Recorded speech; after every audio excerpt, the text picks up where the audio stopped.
Jerusalém, de Betfagé e Betânia, junto do Monte das Oliveiras, enviou Jesus 2 dos seus discípulos, dizendo-lhes: Ide à aldeia que está diante de vós, e logo ao entrar, encontrareis preso um jumentinho, no qual ainda ninguém montou. Soltai-o e o trazei-o. Se alguém vos perguntar, por que está fazendo isso? Dizei-lhe, o Senhor precisa dele e logo o devolverá. Então foram e encontraram o jumentinho preso junto ao portão do lado de fora da rua e o soltaram. Alguns do que ali estavam perguntaram: que fazeis, soltando o jumentinho? Eles lhes responderam como Jesus lhe tinha mandado e os deixaram ir. Levaram o jumentinho, lançaram sobre o animal as suas vestes, e nele Jesus montou. Muitos estendiam as suas vestes pelo caminho, outros cortavam ramos das árvores e os espalhavam pelo caminho. Aqueles que iam adiante e os que seguiam atrás clamavam, dizendo o seguinte: Hosana, bendito o que vem em nome do Senhor, bendito o rei que vem, o rei de nosso pai Davi, Hosana nas maiores alturas. Jesus entrou em Jerusalém e foi ao templo. Amém. Oremos em nome de Jesus. Pai, nos ajude a pregar a Tua palavra nessa noite. O meu coração quer ser fiel àquilo que o texto diz e que o Senhor vem me ajudar nesta missão. Eu sei, meu Pai, da minha limitação, mas o Teu Espírito e o Teu poder é ilimitado. Por isso nós oramos a Ti. Que os nossos corações, que o meu e o coração dos nossos irmãos estejam abertos para ouvir atentos a Tua palavra. Deus, obrigado pela Tua presença. Obrigado, Deus, pelo Senhor fazer parte desta igreja e permitir que essa igreja esteja incluída no Teu reino. Obrigado pelo Teu amor, pelo Teu perdão e por Tua misericórdia. Obrigado por tudo, Jesus. Em nome de Jesus. Amém. Por estar sentados, meus queridos.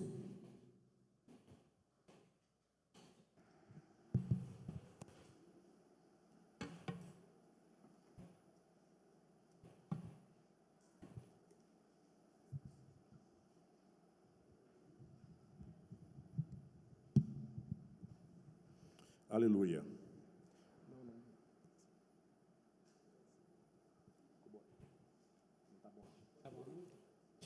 Vou pregar na mão mesmo. Pode tirar. Obrigado. Amém. Vou fazer de forma tradicional. Pregar com ele com o microfone na mão.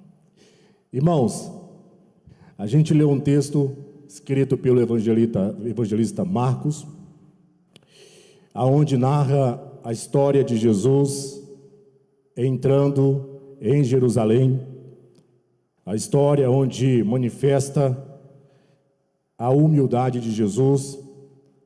E é sobre isso que nós vamos falar, é sobre isso que nós vamos pregar, sobre o tema, a humildade de um rei. Queridos, essa história é contada pelos 4 evangelistas. Se você depois tiver um cuidado, você vai ver que Marcos conta essa história, Mateus conta, Lucas também e João da mesma forma.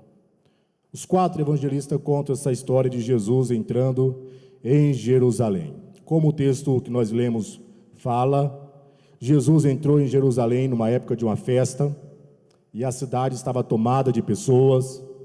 Jesus entrou em cima de um pequeno animal, de um pequeno jumento, e as pessoas estavam clamando pelo seu nome. Jesus entra em Jerusalém montado em um jumentinho.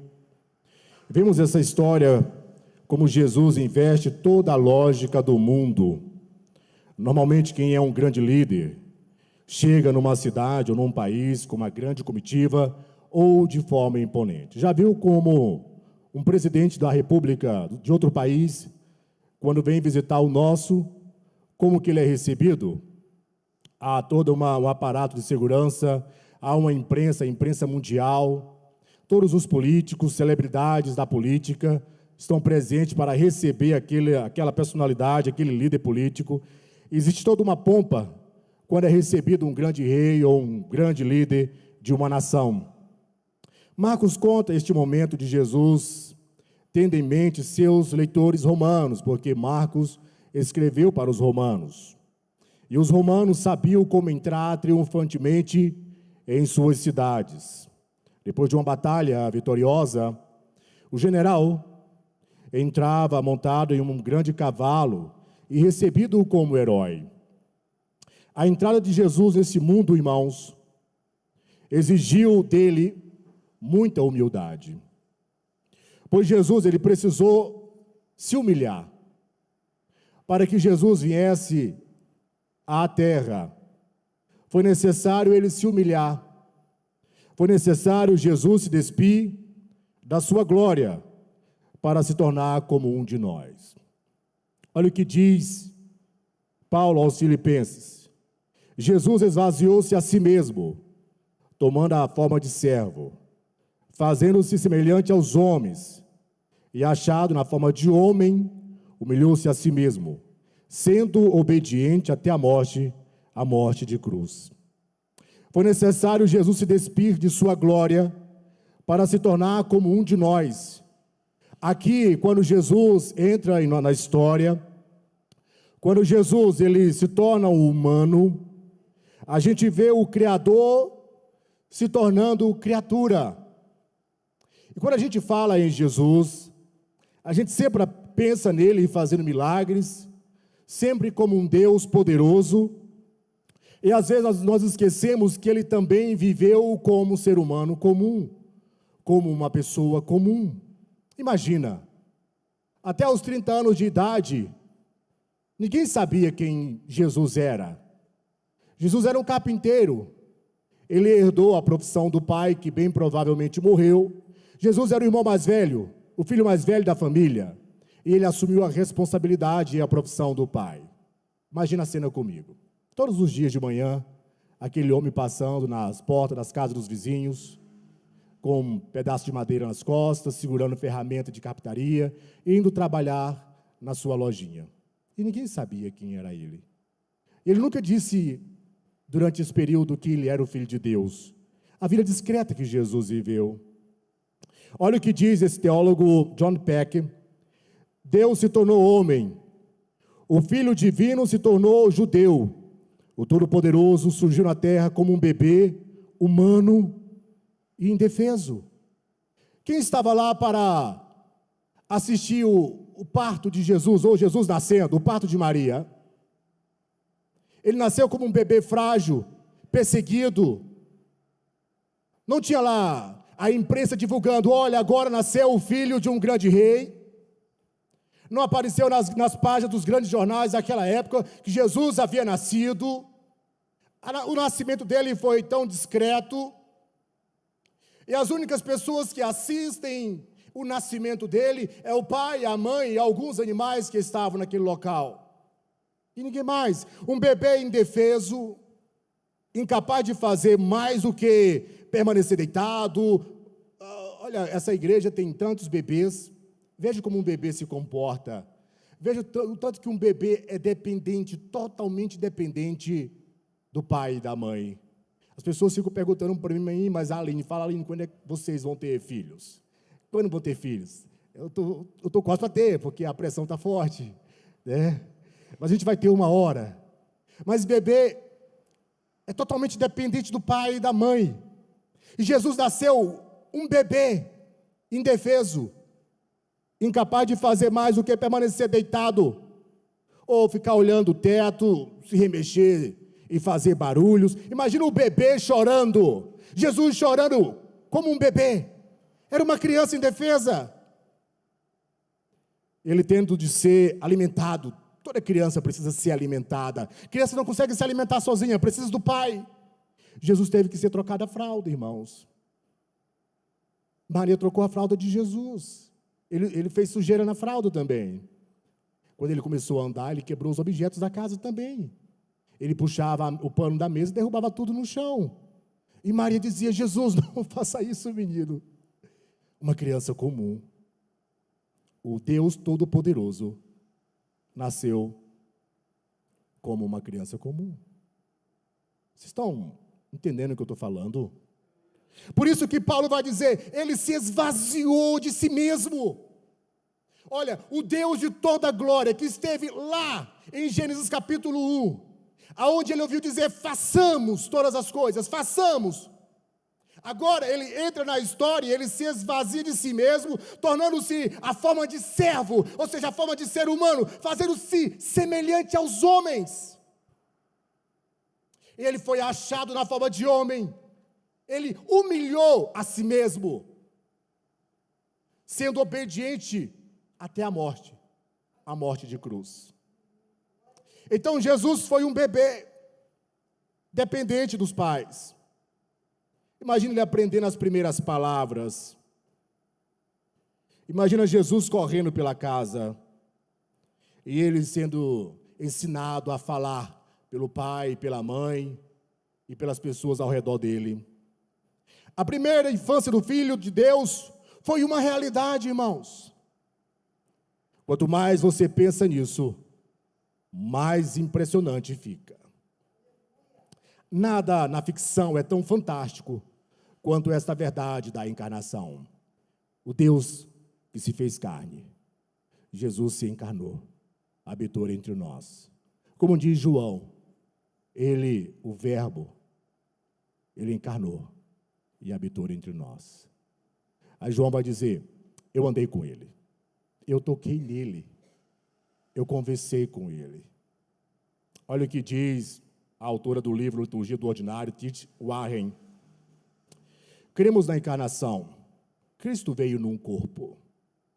Embora ele possa não ter escovado os dentes com uma escova de dentes da Colgate, qual que é a sua escova? Colgate? Qual a pasta de dente que você usa? Jesus também tinha uma pasta de dente, usava escova de dente para escovar os dentes. Jesus tinha, se ele não escovasse os dentes, teria mau hálito. Então ele cuidava dos dentes. Jesus era um humano, 100% Deus, 100% homem.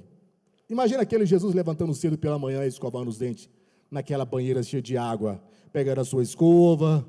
Todos os dias de manhã teve que fazer isso. Ele passou seus dias se ocupando da mesma manutenção corporal que a gente, irmãos. Ele dormia, ele comia, ele se arrumava, ele tirava sonecas. Jesus também sujava os pés e os lavava, e provavelmente gostava muito de comer. Algumas pessoas falaram que ele era glutão, apelidaram olha, vem esse aí que só come agora. João Batista não comia, João Batista vivia em jejum, comendo gafanhotos no deserto, mas isso daí só vive de banquete em banquete. Ele falou, mas vocês estão com problema, se eu que como demais, e vejo o Batista que não come de jeito nenhum, vocês ficam criticando? Então ele foi criticado porque as pessoas diziam que ele comia muito. Nada na ficção é tão fantástico quanto a isso. Jesus foi zombado por seus críticos mais ascéticos, como um beberrão ou um glutão. Irmãos, há algo interessante sobre esse Jesus, 100% homem e 100% Deus. Vemos sobre Jesus a sabedoria de Deus que iluminava toda a mente dele. Olha esse exemplo. Jesus, ele sabia de algumas coisas que ninguém nem precisava contar para ele. Jesus sabia do caráter de Natanael sem nunca antes ter tido contatos com Natanael. A primeira vez que ele viu um homem chamado Natanael, ele falou, olha aí um varão valoroso. Aí o rapaz falou, a gente se conhece? Ele falou, antes de você, quando você estava lá naquela figueira, descansando, eu vi você. Então Jesus, ele tinha sobre a sua mente a iluminação de Deus, que dava para ele graça, para ele conhecer as coisas. Outro exemplo, antes de encontrar pessoalmente com a mulher samaritana, Jesus sabia de toda a vida dela. Jesus sabia que ela já tinha tido 5 maridos. O que isso significa? Que Jesus também sabe quem é você. Nós estamos aqui em praticamente 150 pessoas, é como se você estivesse sozinho com Ele nesse momento. Jesus sabe exatamente quem é você. Ele pode olhar para o seu íntimo, Ele pode olhar para o seu interior, Ele olha para o seu coração, Ele conhece toda a sua vida, Ele conhece todos os detalhes, Ele sabe exatamente quem é você. Porque Jesus, Ele há exemplo de que ele tinha a iluminação de Deus sobre a sua vida, sobre a sua mente. Outro exemplo, irmãos, a morte de Lázaro. Antes de ser avisado, Jesus também sabia que seu amigo havia morrido. Chegaram para ele, ele falou, vamos voltar lá para a próxima Jerusalém, porque vamos para a aldeia de Betânia, porque Lázaro está dormindo, ou seja, Lázaro está morto. Jesus sabia disso e ninguém havia contado para ele. E quando os discípulos passaram a noite inteira pescando sem conseguir pegar peixe, vocês lembram dessa história? Sim ou não? Os discípulos passaram a noite inteira pescando ou tentando pescar e não pegaram um peixe sequer. E Jesus aparece na praia e fala para eles, pega as redes e joga para o outro lado. E eles jogaram, fizeram como Jesus ordenou, e a rede veio cheia de peixes. Como Jesus sabia disso? Eu arrisco a dizer que Jesus era tão poderoso naquele momento, que ele deu ordem aos peixes, para que os peixes fossem para dentro das redes dos discípulos. Então o Deus que nós serve, Ele conhece a mente humana, Ele conhece o coração humano, e Ele tem o poder sobre os animais.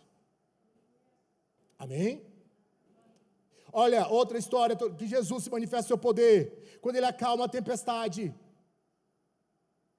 Ele estava junto no barco com os discípulos, e o barco parecia que ia naufragar, porque estava tendo um vento forte, uma tempestade muito forte. Jesus então se levanta e fala para o mar se acalmar, e o mar se acalmou. Irmão, se Jesus é poderoso para falar para os peixes irem para dentro da rede dos discípulos, se Jesus é poderoso para falar para o mar se acalmar, e o mar se acalma, Jesus também é poderoso para falar para os nossos corações, para que o nosso coração se acalme, e a nossa alma fica calma. Quantas vezes você está com dificuldade, quantas vezes você está com lutas e problemas, ou ansiedade no seu interior, que você não consegue nem dormir à noite, mas Jesus Cristo vem ao seu encontro, e quando você tem a sensibilidade para buscá-lo em oração, Jesus toca no seu coração, e assim como o mar, e assim como os peixes, o seu coração também obedece à voz do Deus Todo-Poderoso.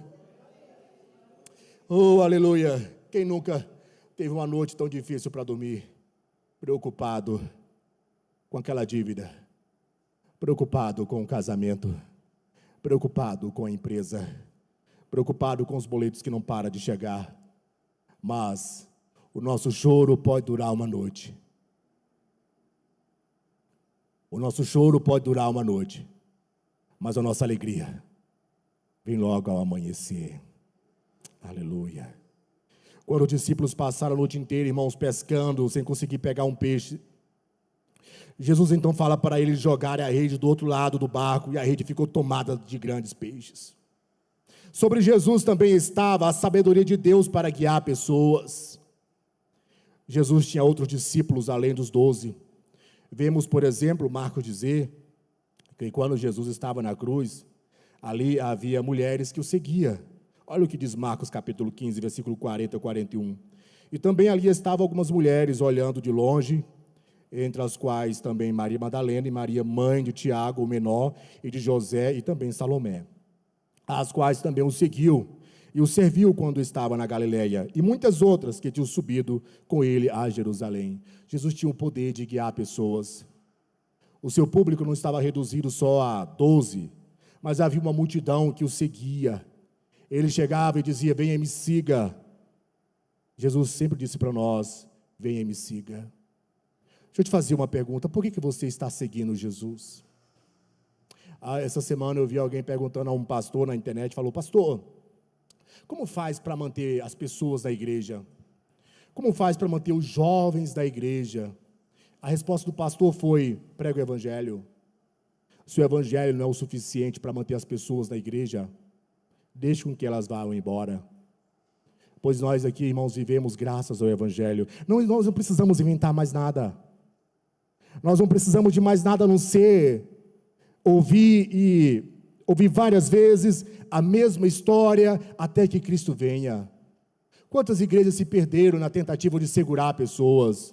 Se nós inventamos outros métodos que não seja a pregação do evangelho, se nós inventamos outros métodos que não seja a pregação do evangelho para que as pessoas fiquem na igreja, nós estamos só juntando um bando de descrentes, achando que são crentes. Não são. Pois o que converte o homem é a pregação do Evangelho. Amém? Sobre Jesus, estava a soberania de Deus que agia nos elementos que o Messias usava. O que eu quero dizer com isso? Olha, nos textos da Bíblia, nos deparamos com objetos que nunca antes tinham sido usados e que seriam usados somente por Jesus. Jesus nasceu de quem? De uma virgem. A mãe de Jesus nunca houvera sido tocada por algum outro homem antes de ficar grávida e conceber Jesus. E Maria precisou de fé para aceitar o propósito de Deus sobre a sua vida. Maria era virgem, nunca houvera sido tocada por um outro homem, por um homem algum antes. Aparece um anjo para ela falando que ela ficaria grávida do Espírito Santo. Ela precisou de fé para aceitar aquele propósito. Irmãos, uma das marcas da verdadeira fé cristã é o senso de que existe algum tipo de poder que ele é superior, tocando as mãos sobre você, aproximando-se de você e lidando com você. Eu vou repetir, uma das marcas da verdadeira fé cristã é o senso de que existe algum tipo de poder que ele é exterior, que está fora de você, tocando as mãos sobre você, aproximando-se de você e lidando com você. Tal poder lhe mostra coisas que você acha incríveis, ajudando você a enxergar que isso é verdadeiro, e depois o capacita a se regozijar e a se entregar. Olha, Jesus sempre vai vencer. Jesus escolheu nós na eternidade, Ele olhou para nós e nós resistíamos ao poder dEle, mas nada é capaz de resistir ao toque de Deus. É por isso que eu acredito, irmão, piamente, verdadeiramente, que uma pessoa quando é tocada por Deus, tocada pelo Espírito de Deus, ainda que ela venha cair, ainda que ela venha fraquejar, ainda que ela venha desanimar às vezes, mas o próprio Deus se encarrega de levantá-la, porque existe um poder sobre nós que é superior a nós. Quantas pessoas, irmãos, começaram a caminhada conosco, mas pararam ao longo do caminho, desistiram, hoje estão no mundo, com a vida bagunçada, por quê? Porque nunca tiveram um encontro verdadeiro com esse poder, com o poder de Deus, que é capaz de salvar o homem. Está sobre nós um poder incrível, irmãos, que nos ajuda a enxergar todas as outras coisas, como disse C.S. Lewis. Eu acredito no sol, não porque eu vejo o sol, mas é porque através do sol eu vejo todas as coisas. Eu acredito no Evangelho, não porque eu vejo o Evangelho. Eu acredito em Jesus, não porque eu vejo Jesus. Eu acredito em Jesus, é porque através de Jesus eu consigo enxergar todas as outras coisas. Oh, aleluia!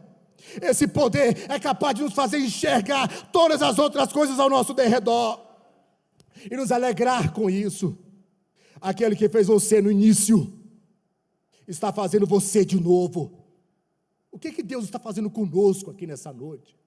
O que Deus está fazendo conosco na vida cristã? A vida cristã não se reduz só a vir à igreja no domingo, apesar do culto de domingo à noite é muito importante, tem uma beleza fundamental, mas a nossa vida cristã é diária. É todo dia.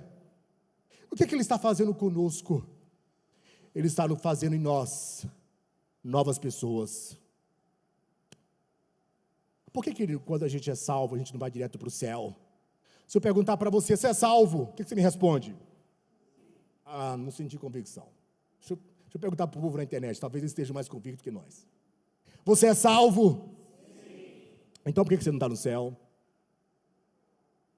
A resposta é, porque Deus está nos preparando, usando esse mundo, usando as lutas, usando as dores, usando as dificuldades, usando a igreja, usando as pessoas, para forjar em você o caráter de alguém do céu. No céu, nós não precisaremos viver em santidade, porque lá nós teremos o corpo glorificado, já seremos santos. Não precisaremos lutar por santidade, lá seremos santos, seremos glorificados. Mas aqui na terra sim. Então Deus está usando tudo na sua vida para te preparar para a eternidade. Não desperdice os momentos que Deus está usando para te fazer crescer. Não desperdice o momento que Deus está usando para te fazer evoluir. Faça alguma introspecção agora. Veja o quanto você tem crescido ao longo da caminhada. Você já não é mais a mesma pessoa. Você já não é o mesmo pai, você está evoluindo. Você já não é mais a mesma esposa, você está evoluindo. Você está crescendo. Deus está forjando em você o caráter de um verdadeiro cristão. Deus está forjando em mim o caráter de uma verdadeira pessoa que morará na eternidade. Enquanto isso, desse lado de cá, nós iremos passar por momentos difíceis, por lutas, por dificuldades. Há uma pregação de um evangelho que não é real, que fala para você: olha, se você aceitar Jesus, os seus problemas acabarão. E você aceita, e você descobre que só aumenta. Ele está usando tudo isso para forjar em você uma nova pessoa. Nenhuma lágrima que você tem derramado, está sendo desperdiçada. A Bíblia diz que Deus recolhe as nossas lágrimas. Amém, queridos? Então Deus está forjando em nós uma nova pessoa. Está fazendo de novo e de novo. A menos que Ele venha e se revele para nós, como aconteceu com Maria, jamais seremos capazes de achá-lo. É Deus que se revela a nós. É Deus que se descobre a nós. Se Deus não se revelar ao homem, o homem nunca será capaz de encontrá-lo sozinho. Mas Deus, com infinita graça, se revela ao homem. A tumba que recebeu o corpo de Jesus também foi usada pela primeira vez. Estava reservada para receber o corpo de Jesus. E na cidade de Betfazé, numa aldeia da região, tinha um jumentinho que nunca fora montado por outra pessoa. Olha o que diz o texto, Marcos capítulo 11. Quando eles estavam se aproximando de Betfazé e Betânia, no subúrbio de Jerusalém, e chegaram ao Monte das Oliveiras, Jesus mandou na frente 2 dos seus discípulos. Vão até aquele lugar ali, disse Jesus, e logo vocês vão entrar e vão encontrar um jumentinho amarrado, que nunca foi montado. Desamarre-o e o traga para mim. E se alguém lhe perguntar o que está fazendo, diga apenas: o mestre precisa dele, e vai devolvê-lo logo em seguida. Aqui é a história que nós lemos.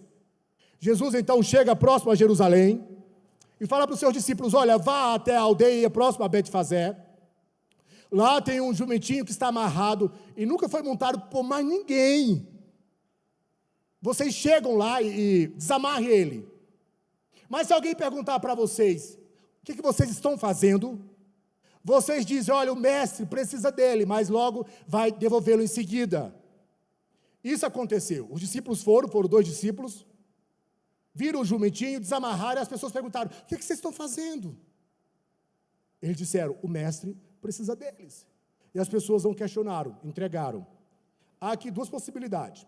Ou Jesus já havia combinado antes com a família dona desse animal, ou Jesus usou o seu poder para revelar que haveria um jumentinho lá disponível para ele montar. Marcos capítulo 11, versículo 1 e 3. Jesus sabia, irmãos, que havia chegado o momento de entrar em Jerusalém para ser entregue nas mãos dos homens. Na cidade de Jerusalém, estavam judeus de todas as regiões. A cidade estava tomada de gente. Vocês já viram como que é uma festa da cidade? Quem é do interior? Quem é do interior? Já viu como é que é a festa na cidade? O aniversário da cidade, por exemplo, fica abarrotado de gente. Vem músicos, vem cantores famosos, então a cidade fica tomada de gente. Imagina Jerusalém igual a sua cidadezinha tomada de gente. A cidade ficou cheia de pessoas. A cidade estava tomada de gente. A quantidade de gente naquela época triplicou dentro de Jerusalém. João diz que quando Jesus foi para lá, faltavam 6 dias para a Páscoa. Olha o que diz João capítulo 12, versículo 1 a 3. 6 dias antes de começar a cerimônia da Páscoa, Jesus chegou a Betânia, onde estava Lázaro, o homem que Jesus havia ressuscitado. Prepararam um banquete em homenagem a Jesus. Marta servia e Lázaro sentou-se à mesa com ele. Então Maria tomou um frasco de perfume caro, feito de essência de nardo, e molhou com ele os pés de Jesus, enxugando com os cabelos dela. A casa ficou cheia de perfume. João está narrando, quando Jesus chegou à casa de Lázaro, Jesus havia ressuscitado Lázaro, no capítulo 11 de João, e todo mundo ficou sabendo daquele ato, daquele feito, porque ressuscitar uma pessoa é um feito que não dá para manter escondido. Jesus então volta para aquela cidade de Betânia, para ir para Jerusalém, porque era caminho próximo a Jerusalém. Ele estava lá, chegou na casa de Lázaro, prepararam um banquete, e Maria trouxe um perfume caro, quebrou e começou a ungir Jesus. O que é isso? Naquela época, era muito comum ungir o corpo de uma pessoa que estava morta ou prestes para morrer. Ungia todo o corpo da pessoa, com perfume ou com azeite. Maria estava preparando Jesus para morrer, para o sacrifício. Amém? Olha, um detalhe interessante. João diz, faltava 6 dias para a Páscoa. A Páscoa, todos nós sabemos que significa passagem, que remete ao Antigo Testamento, onde um anjo entra no Egito, mata todos os primogênitos do povo egípcio e poupa o povo judeu que estava com sangue sobre as portas, sangue de um cordeiro. Então Jesus está dizendo, olha, o cordeiro chegou para o sacrifício e está preparado para ser sacrificado. Como Jesus tinha ressuscitado Lázaro, a fama dele naquela região se tornou muito grande. As pessoas queriam ver quem era Jesus. E todos que estavam em Jerusalém, estavam na expectativa de saber quem era Jesus. Naquela época, o povo vivia sob o domínio do Império Romano, irmãos. E toda vez que acontecia essas grandes festas, Roma enchia a cidade de soldados para evitar tumulto ou levante contra o Império Romano. Como a cidade estava cheia de pessoas, e havia sempre o medo de Roma, de que houvesse um levante, a cidade estava cheia de soldados, de prontidão. Caso alguém se levantasse contra o Império, o poder do Império estava lá para reprimir o levante. Olha o que diz esse teólogo. A população de Jerusalém quase quadruplicava durante a festa, colocando os militares romanos em alerta especial. Os romanos conviviam com a possibilidade que um zelote judeu mais impetuoso tentasse matar algum oficial romano ou começasse uma rebelião. E sempre havia a possibilidade de conflitos entre grupos religiosos. Foi nesse contexto que o Filho de Deus chegou à cidade, menos de uma semana antes de sua crucificação, fora dos muros de Jerusalém. João diz, eles queriam ver Jesus, e nas conversas no templo perguntavam uns aos outros, que acha? Será que ele vem para a Páscoa? As pessoas estavam ansiosas para ver quem era Jesus, porque souberam que Lázaro havia ressuscitado. Então Jesus virou pop, ficou conhecido, ficou famoso naquela região, e todo mundo ficava se perguntando, olha, será que ele vai vir para a festa? Será que ele vai aparecer aqui? Será que ele vem? E vamos ver o que aconteceu. Amém? Jesus foi para a cidade de Jerusalém, mas antes, ele preparou tudo para a sua entrada. Como disse o profeta Zacarias, alegre-se muito, meu povo, gritem de felicidade, vejam todos, o rei está chegando. Irmãos, esse mundo tem um rei. A gente vê as brigas políticas que acontecem hoje. Se eu levantar a mão aqui, se eu perguntar aqui, quem é de direita? Alguns vão levantar. Quem é de esquerda? Outros vão levantar. Quem é do centro? Outros vão levantar. Quem é dessa linha política? Quem é daquela outra linha política? Outros vão levantar. Mas existe um rei que é superior. Todos os outros reis passam. Todos os outros líderes, por mais poderosos que sejam, um dia passarão. Todos os impérios que se levantaram hoje estão falidos. Existe um rei, e o único rei que permanece para sempre, o único império que dura de eternidade a eternidade, é o reinado do nosso Senhor Jesus. Ele dura para sempre. Os poderes dessa terra se levantam, mas caem. Homens poderosos se levantam, mas logo deixam de existir. Mas Jesus, irmãos, o nosso rei está chegando. Como ele entrou em Jerusalém, montado em um jumentinho, ele está chegando. Aí você me pergunta, ele vai vir montado em quê agora? Eu vou te responder daqui a pouco. Mas ele está chegando, irmãos. Alguns poderes desse mundo querem usurpar o poder de Deus, mas nada é capaz de arrancar ou tirar o nosso Deus do trono.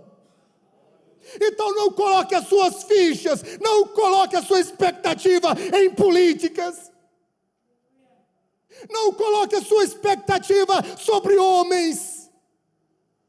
Há tanta coisa que nós podemos fazer com a areia, mas nunca construa a sua casa sobre ela. O nosso coração tem que estar só em Cristo. Quantas pessoas decepcionam a nós, ou quantas pessoas nós decepcionamos, porque nós somos humanos. Como diz o Salmo 90, nós somos pó. Não coloque sua expectativa que amanhã vai vir outro líder maior e vai melhorar a economia desse país, ou vai melhorar a economia do mundo. A Bíblia diz que o mundo jaz do maligno. A nossa esperança não está aqui. Não aqui, não agora. A nossa esperança está na eternidade. A nossa esperança está numa pessoa que nasceu como um bebê, que cresceu como um adolescente tendo espinhas no rosto, mas que morreu como um cordeiro mudo, mas que ao terceiro dia ressuscitou e agora está sentado à destra do Deus Pai para todo sempre. E a Bíblia diz: a Ele é dado todo o poder nos céus e na terra para sempre. Aleluia. Oh, aleluia. Como nós nos enganamos, queridos. Quantas pessoas colocam a expectativa sobre líderes religiosos, sobre o esposo ou a esposa. Seu esposo é um homem maravilhoso, mas ele não é o seu Deus. A sua esposa é uma mulher maravilhosa, mas não é a sua deusa. Não coloque sua expectativa sobre pessoas. Não coloque a sua alegria, não deixe que a sua alegria dependa de coisas que você pode perder. Pois o dia nessa vida tudo passa. A Bíblia diz que tudo passa como um conto ligeiro, tudo se vai. Os pais se vão, os maridos morrem, esposas morrem, filho morre, tudo se vai nessa vida. É como se a gente quer pegar a água com a mão e escorre pelos nossos dedos. Mas se nós colocarmos o nosso coração, a nossa vida, a nossa mente, a nossa expectativa só nele, Ele é para sempre. Nele, Ele dura para sempre. Ele coloca pessoas do nosso lado para cuidar de nós. Mas essa pessoa que Ele colocou não é o seu Deus. Ele coloca líderes, pastores, mas esses pastores não são nossos deuses. São pessoas usadas por Ele, porque Ele está forjando em nós. Deus está forjando em nós. O grande leão da tribo de Judá está forjando em nós pessoas do céu. Oh, aleluia. Eu queria tanto que você se alegrasse com isso, com essa notícia. Se você se alegra com isso, adore o Senhor Jesus. Aplaude o Senhor Jesus.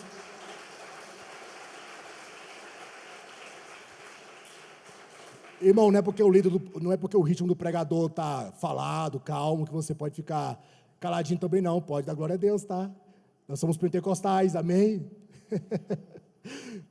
Aleluia. Como Jesus tinha ressuscitado Lázaro, as pessoas queriam ver quem ele era. Quem é ele? Eu quero ver, será que ele vai vir para a festa? Então Jesus, ele resolve ir. Zacarias diz, profetizando antes, centenas de anos antes, diz: alegrem-se muito, meu povo, gritem de felicidade, vejam todos, o rei está chegando, ele é justo, ele é vencedor. Aí você pode perguntar: Jesus é vencedor, mas como que ele morreu? Que vitória é essa? Ele morreu numa cruz, espancado. Ele apanhou, humilhado. Que vitória é essa? Ele é vencedor. A morte de Jesus trouxe vitória sobre nós. Ele morreu, mas ele ressuscitou. Ele é vencedor para sempre. Aleluia. Apesar disso, diz Zacarias, ele é muito humilde e vem montado num jumentinho. Ou seja, ele é justo, ele é vencedor, mas apesar dele ser justo e vencedor, ele vem montado num jumentinho. Amém, queridos? Aleluia, glória a Deus. E Jesus diz, olha, vão ali àquela aldeia, e logo que vocês entrarem, vocês verão um jumentinho amarrado, que nunca foi montado. Desamarre-no e traga-o aqui. E se alguém perguntar o que estão fazendo, diga apenas, o mestre precisa dele. E logo ele vai devolver para vocês. O jumentinho, irmãos, o jumentinho de Jesus, o jumentinho que Jesus montou, deixa eu consertar a minha frase. O jumentinho que Jesus montou, não era dele. A casa que Jesus dormia, não era dele. A tumba que Jesus foi sepultado, não era dele. O barco que ele usava para navegar pelo mar da Galileia, também não era dele. Vocês veem a humildade do nosso rei? Nada teve aqui nessa vida. A tumba que ele foi sepultado não era dele. O barco que ele usava era emprestado.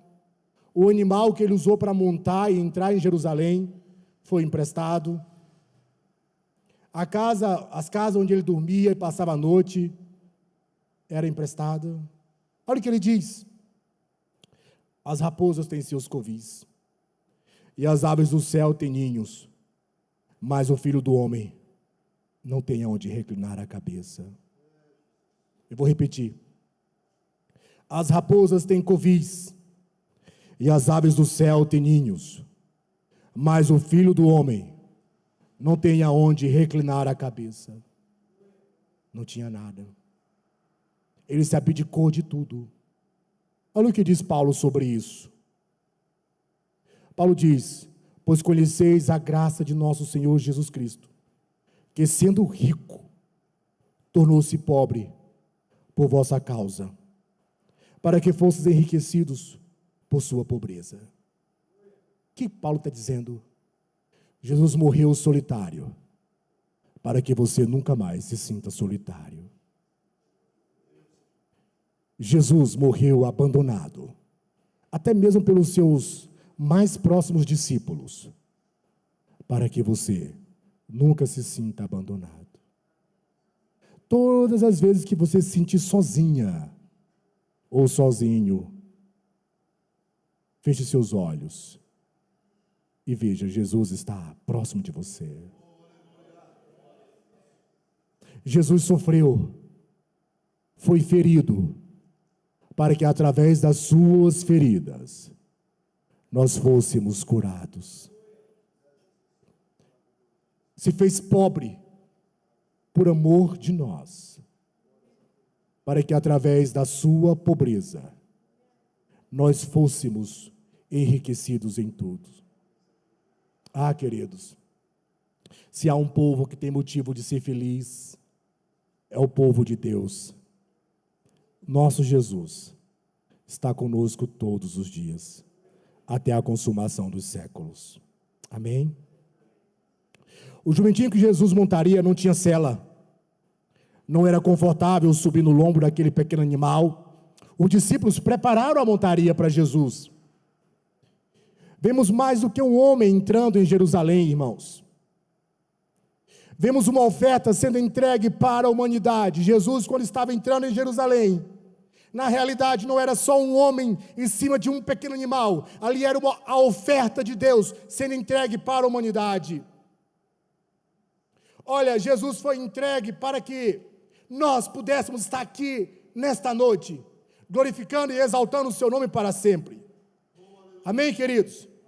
Era a oferta de Deus para os homens. Eu disse para vocês que Jesus nasceu nesta terra como homem, nasceu um bebezinho da barriga, do ventre de uma mulher, mas Jesus, antes de nascer na terra, ele já existia na eternidade, ele foi um com o Pai para sempre. Agora imagina você que tem filho, teu filho, você e teu filho são tão apegados, vocês nunca se separaram, vocês nunca deixaram de estar próximo do outro, nunca perderam o contato. Vocês se amam, você e seu filho, você e sua filha. Vocês estão tão próximos, parece unha e carne. Vocês são unidas. Isso há anos e anos de união. Desde quando ela nasceu. Desde quando ele nasceu, vocês estão juntos. Aquele bebezinho no seu colo cresceu e vocês são próximos. Agora imagina o Filho de Deus que sempre coexistiu com Deus. O Filho de Deus que sempre andou na eternidade com Deus.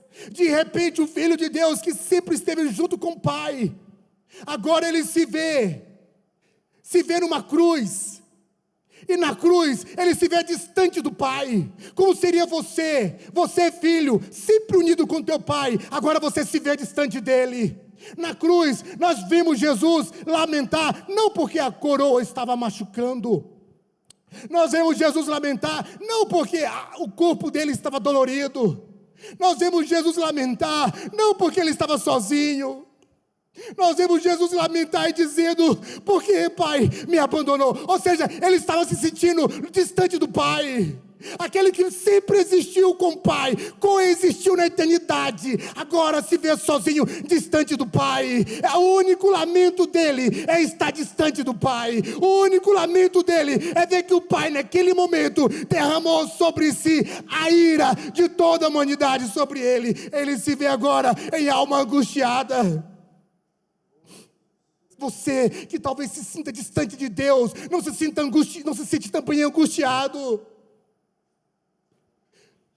Jesus morreu naquele momento distante do Pai, porque a Bíblia diz que ele se tornou maldito numa cruz, para que o Filho de Deus se tornou homem, para fazer dos filhos dos homens, filhos de Deus.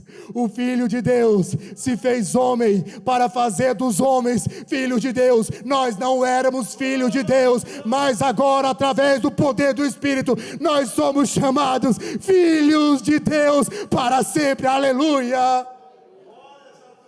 Oh, aleluia! Oh, aleluia! Então aquele sacrifício de Deus entra em Jerusalém. Olha o que diz esse texto: pois conheceis a graça do nosso Senhor Jesus, ele se entregou por nós.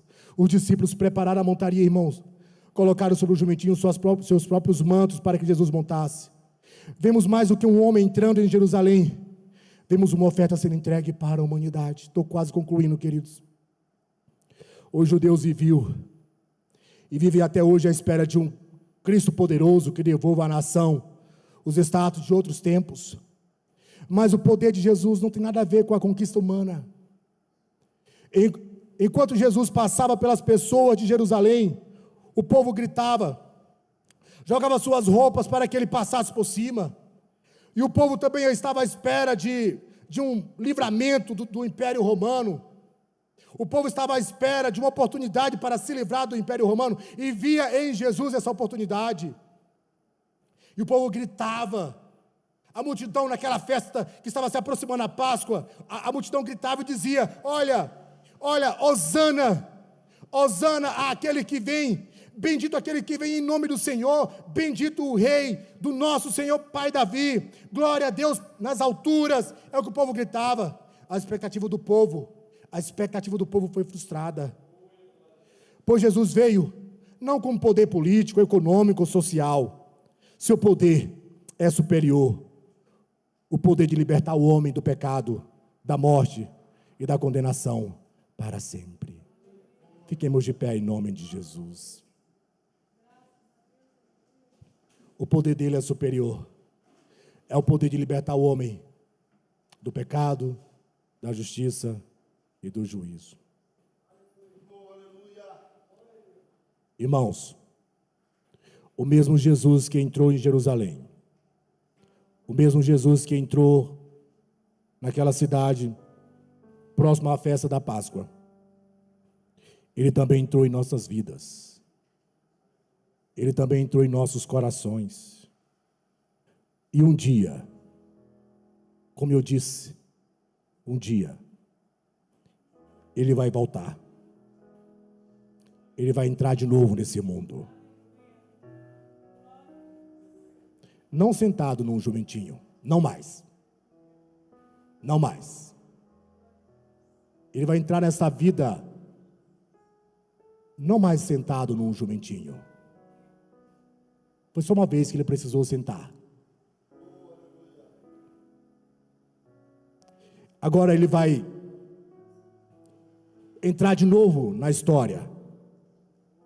Desta vez, irmãos, sentado num cavalo branco e cavalgando sobre as nuvens e trazendo consigo a espada da justiça, e ele vai julgar todas as nações. Quando o céu se rasgar, irmãos, quando todas essas nuvens que nós vemos no céu, esse azul que a gente vê no céu, quando isso se rasgar, irmãos,